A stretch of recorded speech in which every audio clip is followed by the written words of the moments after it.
Short drop out for Canberra and an Everton. Oh, it goes Geyer! Geyer gets it! Royce Simmons! Yes! What a finish from Royce Simmons. What a champion he has been for his club. 258 appearances. What an exit from the game. Royce, do you remember the first time you walked into this stadium? Yeah, actually, I was down in South Sydney trialling, and then I got a call from Lenny Stacker, who was the current coach of Penrith, and he said to me, would you like to have a trial with us? And I said, well, in fact, we're playing a game tomorrow. And he said, oh, I'll come up and have a look at it. And he came down and watched the game, and then he said to me, would you like to come up next week and have a trial? And I said, yes, we're playing tomorrow. And he said, yeah, but you've just played a full game. I said, I'll be there tomorrow. So that's when I had my first game here. And so when you first turned up for training, you probably felt like a new sense of beginning and a brand new era for you. The first sort of training session, I walked in thinking it'd be gym equipment and everything all around, but we were back in 1980. Pre-season training, back in November, December, was maybe over the trotting track, running a few laps, because it was all about endurance. Run around the trotting track, run around the river, run up into the Blue Mountains. So that was training, and I walking in thinking, where's the gym? Well, I looked over, there's about 3 telegraph poles cut up into about that far with bolts on them. So 2 bolts out this end, 2 bolts out that end, bloke either end. And that was it. Do you remember how old you were at the time? I had my 21st birthday. Can we clear up one of the great folklores in rugby league? Did you fib a little bit about your age when you first signed here to give yourself a little bit more leeway at the back end of your contract? Well, it got me a grand final, didn't it? So what happened? Well, I just lied straight away. I just come in and they said, sign the contract. They said, when were you born? I said, 1960. I was born in 59. So I just thought I'd slip one in.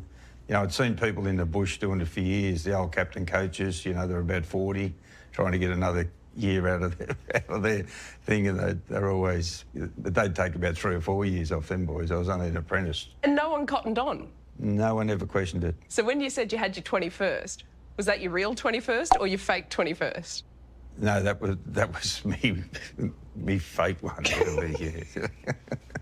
Played back to Simmons. Simmons goes down past Barnes, standing a little wide of the ruck to give it there to Alexander to lob back infield to Levy. Levy into the action, steps out of the tackle. Levy's only got Armstrong to beat, but Simmons in support.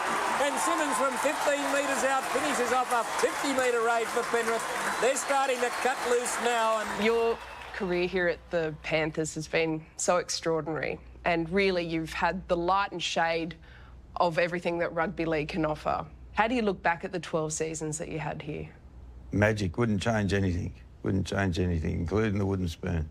I think that's why rugby league's so good, or any sport's good for any kid. Teaches them how to win or lose. It teaches them how to accept that sort of thing, and get on with life. 237 games here. Did you ever think about going anywhere else? No. Was always just in your heart? Never crossed my mind, no. Yeah. I got a few offers, and that was real early in the piece. But it never crossed my mind to leave Penrith, no. I liked it here. As I said, I come from the bush. When I first went to South Sydney, and I'm staying with all my mates from Cowra. So we're down there a day and they say to me, we're going out tonight. We're going down to the Coogee Bay for a few drinks. Get yourself dressed, Simo. So I come out with a pair of, I think they'll call 4-star jeans. Yeah, you're going out jeans. Yeah. They were worth about 30 cents, I think. All my mates are all in these Levi's, and they're all got the Whoppy-Doo shirts on, and I come out with my old flannel shirts on, a pair of gym boots or something. They said, you're not coming, get back in the room. And that's what happened. I had to go back in, sit in the room, watch telly. It is a different scene over in the East, I've got to give you that. And I can tell how proud you are to be, just a country boy, around Cowra, Goolagong, growing up around footy. Obviously, rugby league was probably always a passion of yours. What was it about the bush footy at that time that gave you the values, the work ethic and the understanding of the game? When we lived at Canowindra, I'd be sitting out the front of a Sunday morning and a friend of me dad's that I got on with good as gold, and he comes walking past every second Sunday with his bag. Where you going? I'd yell out to him. Oh, we're playing Parks today. Hope you win. All right. Then later on, Dad would come on, we better go up and watch old Ned. And up we'd go. I just went and just sort of got caught up in it all, and that's sort of all I ever wanted to do. And when did you know that you were pretty handy as a kid, and when did your dad go, you might be able to make a go of this? Never did. I used to play rugby union at Canowindra and rugby league at Cowra High School. I'd play one in the morning at one town, hitchhike across the other town to play in the afternoon. And while I was doing it, I didn't see myself any better than another 3 or 4 blokes in both my sides. Scrum down just inside the Queensland quarter. It's a New South Wales ball. That has been won against the feed by Royce Simmons. A good scrum win. I'm fascinated by the art of the scrum and the craftsmanship of being a hooker. How did you learn to perfect the scrum? Look, it took quite a while because, as I said, I was a rugby union sort of halfback and then played rugby league at a lower level where winning the ball wasn't so important, but all of a sudden you come to first grade, fatigue, and not having the ball. You can't score tries if you haven't got the ball. It's a part of the game that was so crucial in the era that you played. You just had to do whatever it took to win the ball. Otherwise, you didn't have your position next week. 1989, round 14. Les Davison comes up swinging from a scrum and it knocked Peter Kelly's headgear off. What was the lead up to that? Because all we saw was the aftermath. Les was just going to take Kell out of the game. South Sydney making a few more mistakes today than we've seen from them in the past. Well, Davidson and Kelly both flew out of the scrum and they've been called out by Harrigan. See it again. Just watch this and watch Kelly's headgear. Just watch this. Bang, and off goes the headgear. Kelly gets an aggrieved look and says, what the hell's going on here? Kell was hoping for like a send-off or something. I think it was just play on with it. Yeah, play on. Get on with it. Just play on. It's wild. Yeah. When you look back now... And honestly, I could feel the wind. Oh, bloody, I thank God that's not my head. did you start anything? Were No. you ever the instigator? No. No? No. Just the good guy? Just a good guy. Always. Never lies. I'd believe that too, actually. The first 5 years here, pretty tough. You would have learned a lot of hard lessons, through not a lot of success, and then you make the finals in 85. We played Manly to decide who goes into the top 5. At the end of 80 minutes was a draw, so we played another 10 minutes each way, and then we finally won the game. Here's Royce Simmons. He'll have a smile on his face like a split watermelon, Simmons. There's the siren, ladies and gentlemen. Look at the jubilation and the emotion. They're hugging, embracing, I think even kissing each other. The Panthers of Penrith have made their first semi-final in the Sydney Rugby League Premiership. Royce, how does it feel to become part of that Penrith history? It's great.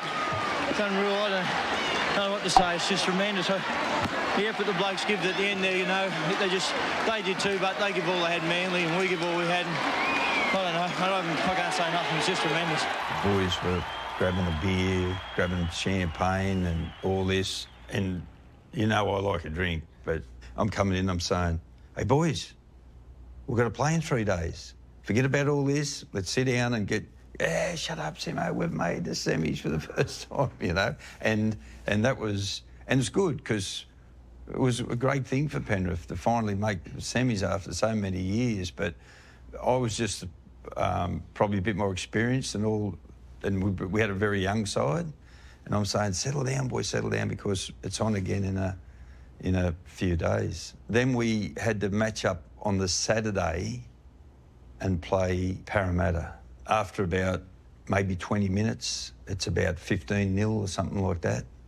And they're right on top of us, And I look across and Brett Kenny is straight across. And I said, I've got to do something to pick the side up. The ball went 1 pass, 2 pass, and then to Brett Kenny. And I just saying to myself, I've just got to clip him on the chin. Anyway, that's my intentions.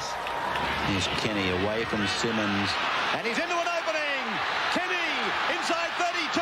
That's Taylor. Taylor round the corner for Grove. Grove beats Alexander and scores. as he come back past me carrying the ball, he said to me, "Seen you coming, little fella." He's too smart. He's too quick. I mean, how stupid am I trying to flatten Brett Kenny? Later on after the game, he said, "I've seen you over there on your starting blocks." He said, "I just walked back 3 steps." He said, "You were no hope." You know? Did you get near him? No, never. You never even touched him. Like, not even a finger. Like, it was one of these. Fresh air. Yeah. Back to the Manly game, that 100-minute epic. Do you remember the kicking duel between Fatty and Brandy? So Greg Alexander gets us off and running. Who will it be? Manly or Penrith to play on Saturday in the sudden death semi-final. And a kicking duel immediately in progress between Alexander and Vaughton. I didn't realise Fatty was kicking The it. fat! Can't believe it. 84, Tim Sheens comes to the club. What was the shift under Sheensy and what impact did he have on you personally? I had so much respect for him because of his attitude to training. He left nothing unturned. I learned so much off him about, training when you're not with the boys. Dietitian come along to training back then when people never even thought about it, and... That would have felt like the space age. Yeah, well, he was right into all them types of things, that probably 4 or 5 years before a lot of other people. Tell us a little bit about Origin. When did you get the call up and how was your first Origin experience? Remember at the cricket ground where they nearly took knives out? That was my first game, yeah. Dean Miles is looking to kick, but the New South Wales defence swarming in, and it's already on. Punches being thrown from everybody. That's Chris Close in there. Brett Kenny's involved as well on the ground as Brent Gillespie. Ray Price, all training blows. Well, what an explosive start to this match. That was a close game. Could have went either way. Do you remember Greg Dowling caught the ball, hit the crossbar, went down to his toes and he picked it up and scored under the post. It was a magic. Like how a big man like him ended up taking it, I've got no idea. It was fantastic. And then a dropout went wrong and a few things happened and we got beaten in a pretty tight game that probably could have went either way. And then 86 you play all 3 games, the first New South Wales 3-0 whitewash. The side that we were playing against, and you look back at it now and you think, how did you beat them? Like, imagine Centers, Mal Meninga and G. Miles. Hey? Who's the biggest? Competition, who's the biggest, Wally Lewis at 5'8" and Gary Belcher at fullback. And there was nothing in that series, and at the end we won 3-0, and you look back and you think, well, he couldn't nearly got beaten 3-0. You know what I mean? There was just vital times in the game where we just stood up and won them. Simmons dummy half, goes himself, he's there! Royce Simmons in for the Blues! Well played, Royce Simmons! To get man of the match in game 1 was, one of the best things in my football career, because, when we went on and won 3-0, you got picked for Australia. And here come both sides being led out by their coaches. Royce Simmons with a very serious look at his face. I got kicked out of the Goolagong choir. The nun said to me, "You're putting the other 5 out of tune. Would you mind miming?" So I mimed. Lip syncing. And they said, "You're no good at that neither." So I worked the curtain. I used to run across with the curtain at the old log cabin hall at Goolagong. I run across the curtain, I waved to Mum and Dad and take the curtain across. So when they sung the national anthem, I was back miming. I thought, I can't put the other 16 out of tune or whatever it was.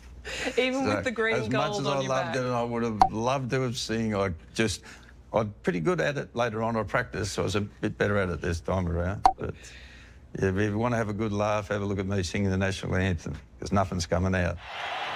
And Bill, last week you said that it was the day that Greg Alexander matured. Maybe they've got another try here. They have. I'll come back about that, Bill. They forced the Raiders back into their own end goal. Royce Simmons is on the spot. With the grand finals, do you feel like that? And they said it at the time, you've got to lose one to win one. Do you believe in that? No. Someone decided in Penrith that we do a parade down the main street before we won the grand final. I remember sitting in the car going down the thing thinking, what are we doing? What are we doing? People are down the streets waving to you, clapping everything, and little things like that happen before the first one. Now, if you handle all them things a bit different, well, maybe I think, yeah, you can. I don't think you've got to lose one to win one. 91, what went right the whole season? All them little 1%ers and everything, you know, had to change, just them minor things from the year before, and just the hatred of getting beaten, you know. Just the hatred burns in your guts all year, you know. You know, I remember after that grand final just that we got beaten, I remember sitting and crying after the game, you know, like a big kid, you know, just weeping my eyes out, you know, thinking, bloody hell, do we ever get another chance to get here and all that. And I had a lot of other blokes weeping with me.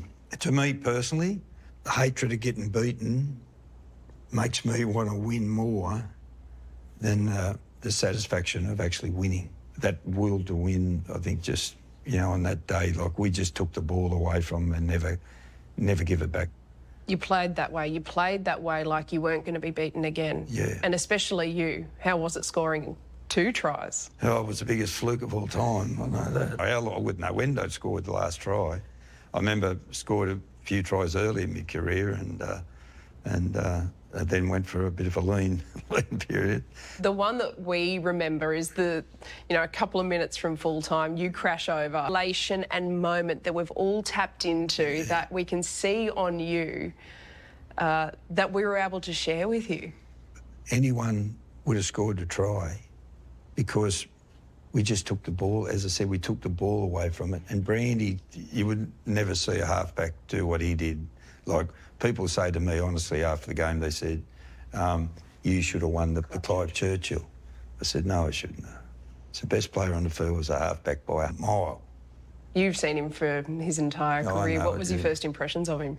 He come to the grade with, well, Tim Sheens was still the coach. Tim said, I'm thinking about picking that young fella straight into first grade. He said he's outstanding at training and he said he's confident and he's whatever.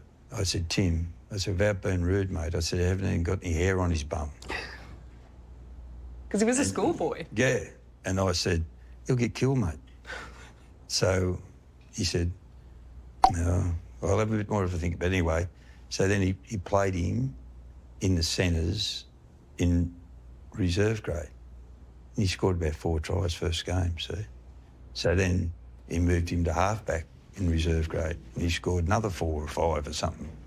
And at the end, I went up to Sheens and I said, I don't know why you haven't got that kid in first grade, mate. I said, you're wasting his time. You'll end up losing him, and I took off.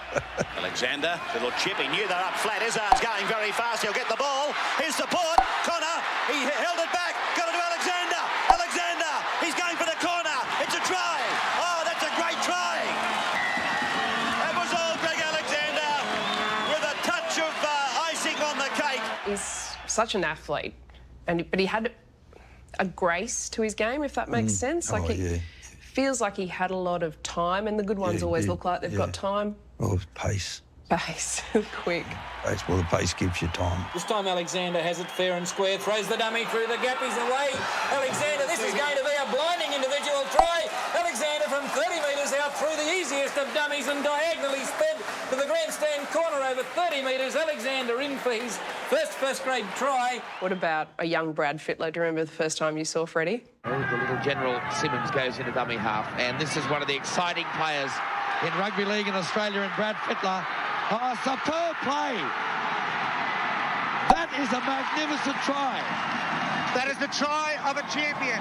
Brad Fittler did it all himself. He turned up to train one day on a bloody scooter or something he turned up on. That sounds about right. With a pair of thongs on. And I walked across. He's 17 or something. I said, mate, what are you doing? He said, what do you mean, turn up for training? You know, what's happening? I said, see them shoes, them lacquer shoes you got there and your thongs. I said, you know they're your lifeline? I said, mate, they're worth, well, hundreds then. You can't say millions now, but I said, mate, that's what you're all about. You can't be riding around on a scooter with a pair of thongs on. Yeah, all right, mate. Yeah, thanks for paying attention. He was that player that, you know, particularly he changed as he got older because responsibilities come back. But when he was a young fella, nothing worried him. You go out and play football. Why do you play football? Because that's what I've done all my life, and you enjoy it and you like it, and you go and play it.